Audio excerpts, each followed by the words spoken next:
Hi, Peace Seal. Jordan here with video update number 3 for Monday, August 21st at about 6 p.m. I just want to acknowledge that it's been a long few days for myself. I would love just to be able to ramble on the information that I feel is pertinent to you, but unfortunately because of just so much going on, I had to type out the information, so I apologize that I have to read this evening, but I wanted to make sure that the information is pertinent to the situation and what's important for you to know, not just me rambling, which I already am. But I would like to begin by expressing my gratitude for those actively fighting the fires, repairing infrastructure, and so many of our WFN staff who continue to work around the clock, both at the EOC, but also just making sure WFN continues to operate as need be. I'd also like to take a moment to pay my respects to the many communities affected by fires during these difficult times. From Smilkameen brothers, sisters, cousins, and friends in the Ashinola, Paul Creek area, please know you're in our thoughts, our prayers. We wish nothing but the best for you. We hope that the weather changes in your favor and you're being safe and provided the services that you need to stay healthy. We also want to recognize a Little Shuswap Indian band who have experienced some extremely devastating losses in their community, from major infrastructure, their band office, the Quaid Lodge itself, and so many of their homes. We can only imagine what you're going through at this time, and we wish we could do more. Also, just the community up in Yellowknife. This entire city has been evacuated, so to say the least, these are the most difficult times many of our communities have faced.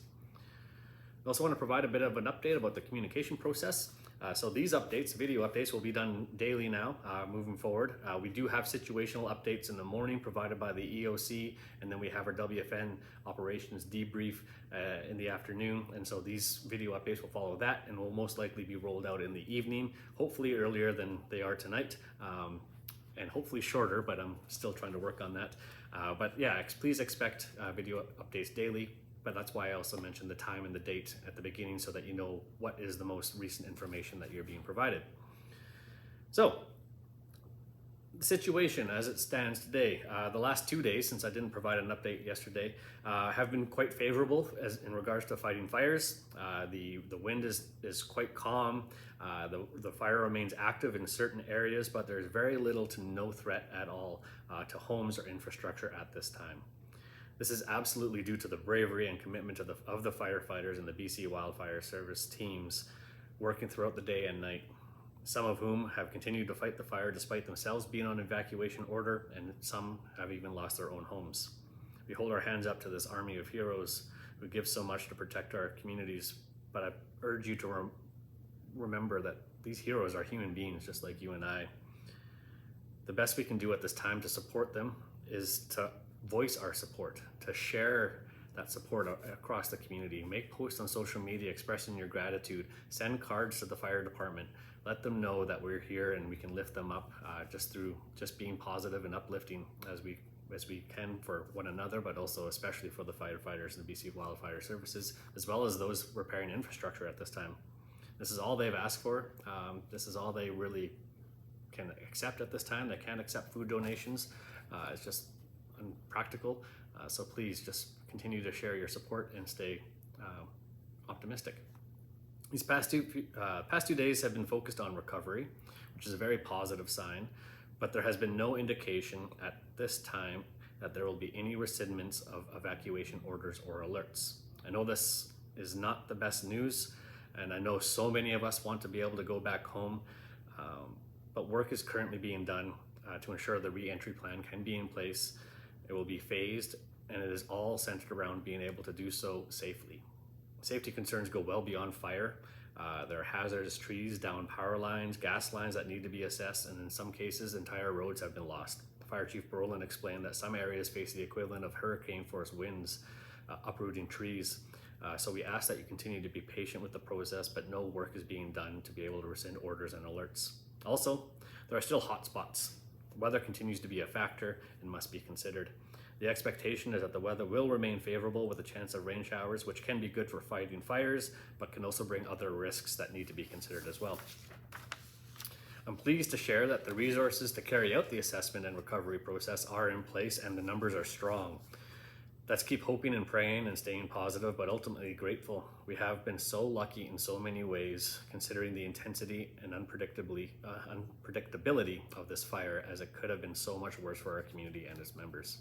Please see the notes and the comments below for the exact areas currently affected by evacuation orders and alerts specific to our reserves. And a reminder that the best place for the most up-to-date information is the Court Emergency website, but Christy and I are working together to make sure that information that is very important for you to know, that I don't include in the video update, is included in the comments below, so please peruse the site. An update in regards to what you can expect from WFN as far as operations go. Unfortunately, our phone provider experienced some major infrastructure damage affecting all WFN phone lines. This includes community services, public works, utilities, and the Lindley building here. The system will be down until the repairs are completed, but this can only take place when it is safe to do so. We do not have a timeline, but for any operational inquiries, please email mail@wfn.ca. This is monitored regularly and staff will do their best to respond in a timely manner. If you are a member who needs assistance in a more urgent way, please call our LEO line at 250-717-6147. But if this is if you are experiencing any medical emergency or any emergency whatsoever, please call 911. Also, due to the Lindley building being affected by both the evacuation alert, phone lines being down, and the affected water system, the Lindley building will remain closed until the situation changes. We are working to ensure staff are available to provide assistance to our members at community services.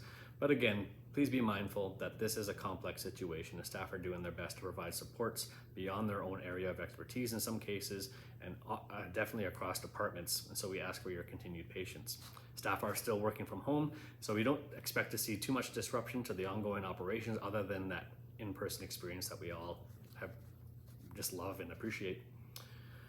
I'd also like to take this moment to share our appreciation for our utilities team and our LEOs and our public works team who risked their safety to first remove the chlorine tanks in our IR10 pump house. It was mentioned in our previous video update that this was due to safety risks. The work they did has never been carried out by a WFN team before in the past. They did so seamlessly without any issues, but it was a complete act of bravery, and that we need to hold our hands up to these employees, these staff members, these community members that risk their own safety to protect the lives of others. So please join me in sharing our appreciation for our staff, for their efforts to protecting our community, and those who, somewhat of which have come back from holidays, to make sure that you're still provided the services that you deserve and need. The chlorine tanks have now been brought back into the pump house, which is great, and the utilities team is actively working on restoring the system, and we hope to have it up and operational within the next few days. But please keep notice of the SMEMI page for any updates that may be available before I can get a video update out. For our members who are directly affected by evacuation orders, please register at the ESS location at the Royal Place Arena. Staff are working right now to provide assistance to our members so that this process doesn't have to be so time-consuming for our people. Please check SMEMI, as we may be able to provide an option for you upon arrival. But like I said, work is being done literally as we speak, and so I won't have an update for you in this video update, so check SMEMI. Also, if you're evacuated and staying in a hotel, please register at the ESS site, as assistance can be provided to you in regards to hotel vouchers and financial support, but you have to be registered to access this resource. There's a lot happening all at once. Right now, the air quality is absolutely atrocious.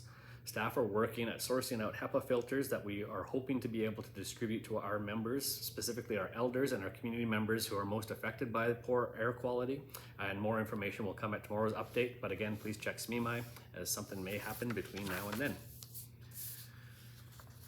Also, if you're on evacuation order, or if you have opened your doors to evacuees, WFN is happy to provide some gift cards for you so that you just meeting your everyday needs. If you need some some toiletries like some of us do here, assistance can be provided so that you can continue to get the stuff that you need to stay as comfortable as possible.